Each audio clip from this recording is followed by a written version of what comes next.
السلام عليكم ورحمة الله تعالى وبركاته أصدقائي، في فيديو جديد. أتمنى أن تكونوا في أحوال جيدة.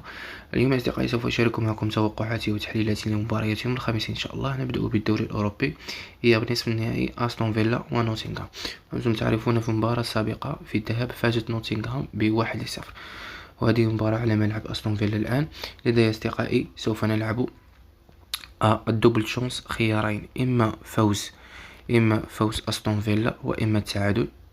إما فوز أستون فيلا والتعادل. أنتم تلاحظون 1.18 أود. في المباراة الثانية نذهب يا أصدقائي، في المباراة الثانية لدينا فرايبورغ ضد سلافيا براغ.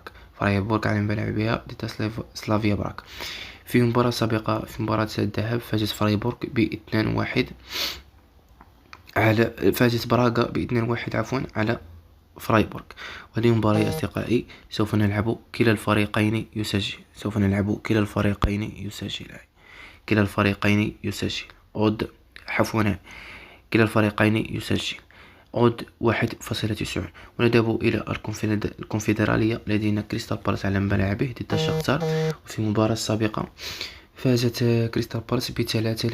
إذن يا أصدقائي هذه المباراة سوف نلعب أكثر من هدفين.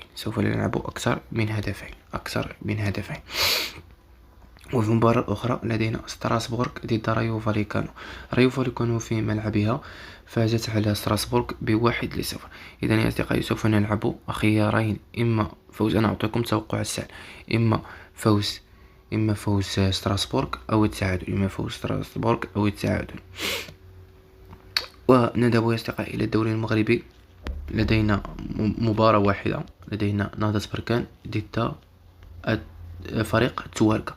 أنتم تعرفون أن نهضة بركان في المركز الخامس ب31 نقطة، وتوارقة في المركز الرابع عشر ب13 نقطة.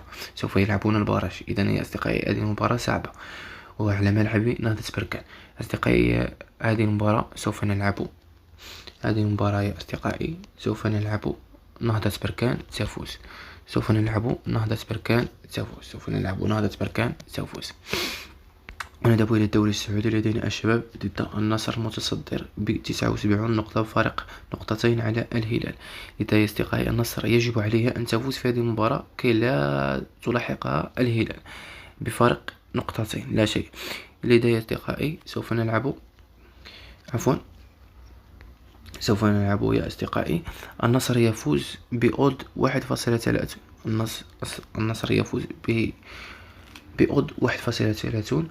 وهنا يا أصدقائي ونلتقي بفيديو جديد إن شاء الله بمباريات وتحليل يوم الجمعة إن شاء الله. لا تنسوا زر اللايك وتفعيل سبسكرايب، وإن لديكم تحليل وتوقعات مبارياتكم شاركوها معي، لا مشكل في الكومنت.